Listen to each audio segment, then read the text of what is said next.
The night was unnaturally still, the kind of stillness that presses against your ears and makes you feel like even your heartbeat might be too loud. A faint mist clung to the narrow street, curling around the lampposts in thin silver threads. The policeman, Officer Daniel Cross, had been patrolling the quieter end of the district, where the cobblestones were worn and the shadows seemed to live longer than they should. His boots clicked softly as he walked, his thoughts wandering to the lukewarm coffee waiting back at the station, when suddenly, from the darkness ahead, a young girl burst into view. Her hair was damp and tangled, her eyes wide, her breath ragged.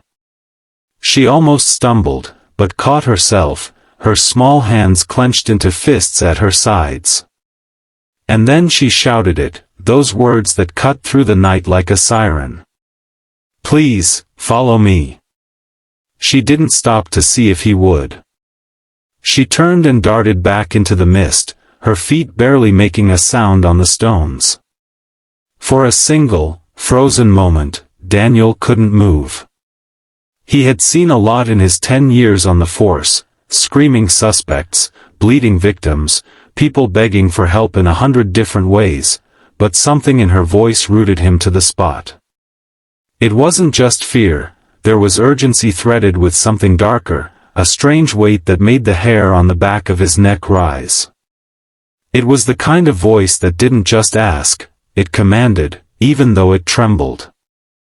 And in that instant, without seeing anything more, he understood exactly what had made him hesitate. There was something waiting at the end of that street, something that wasn't meant to be found.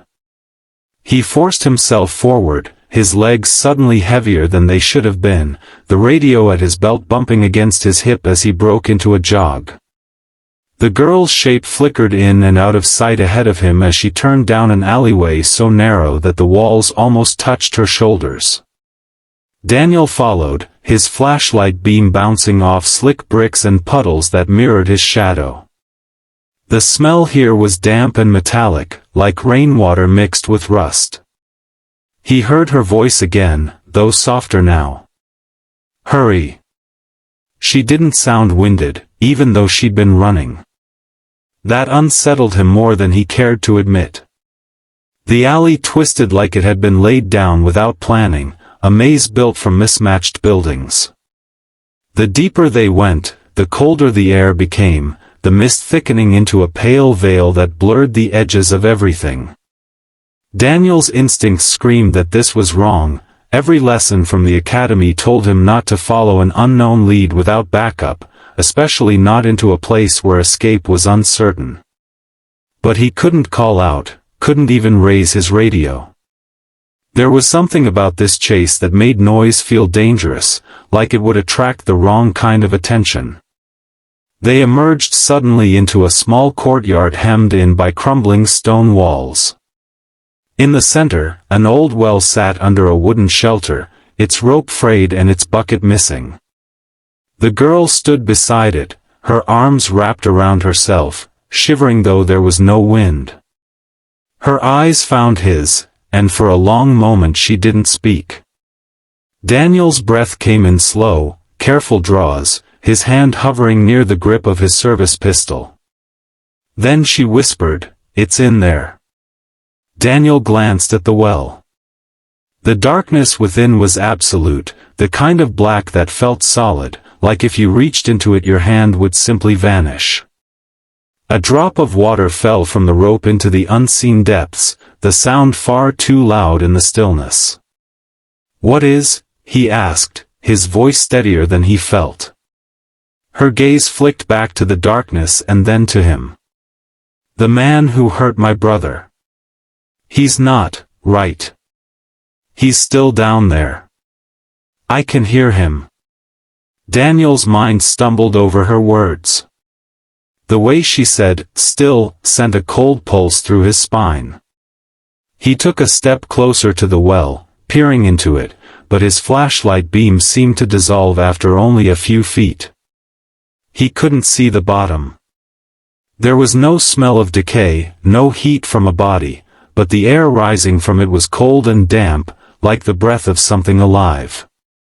Before he could question her further, a sound rose from below, faint, almost like the scrape of fingernails on stone. Then a voice, impossibly far and yet sharp in his ears, called up. "Help me." Daniel staggered back. The voice was low, strained, and wrong in a way that made his skin crawl. It wasn't just that it sounded pained, it carried a rhythm, a pattern, like it was trying to mimic the shape of human speech rather than actually speaking it. The girl didn't move, didn't blink.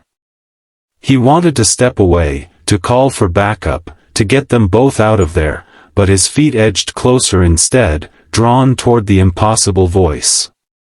His flashlight beam caught on something inside, something pale and slick, moving just beyond the edge of sight. His stomach clenched. The scraping grew louder, turning into a wet dragging sound, and the voice came again, more clearly. "Pull me up." The girl took a step toward him, her voice flat now. "You have to. No one else will. If you don't, he'll come for me instead."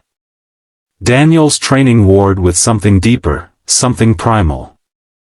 He didn't want to touch the rope, didn't even want to stand this close.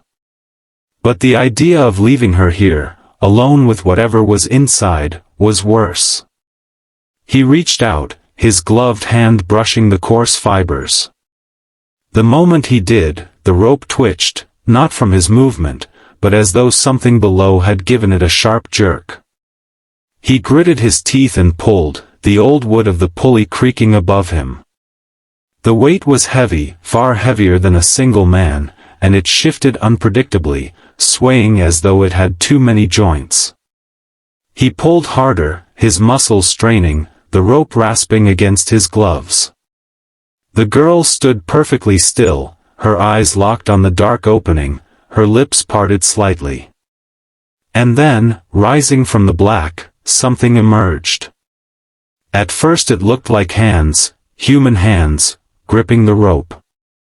But as more of it came into the light, Daniel saw the fingers were far too long, the skin stretched tight and gray, the nails black and sharp. The arms that followed were bent in strange angles, like they had been broken and set wrong. A head appeared, shaped like a man's, but the eyes were glassy and too far apart, the mouth stretching wider than it should, the teeth thin and numerous. Daniel froze, the rope burning in his hands. The thing tilted its head toward him, its mouth splitting into a smile that was all hunger. And in that moment, he understood the reason he'd stopped in the street, the reason his instincts had screamed. He had felt this thing waiting for him long before he had seen it. With a shout, he let the rope go. The creature dropped back into the dark, the sound of its fall stretching too long, like the well was deeper than the earth itself. The girl didn't react, didn't flinch, didn't cry. She only looked at him and said softly, "Now it knows you." The words hit him harder than the cold air. He stepped back, forcing himself to breathe. "We're leaving," he said, his voice low. He took her hand, her skin cold as stone, and led her back toward the twisting alley. The mist felt thicker now, curling into shapes that made him glance over his shoulder more than once. Behind them, faint and far away, came the sound of scraping nails again. When they reached the main street, the air was warmer, the lamps brighter.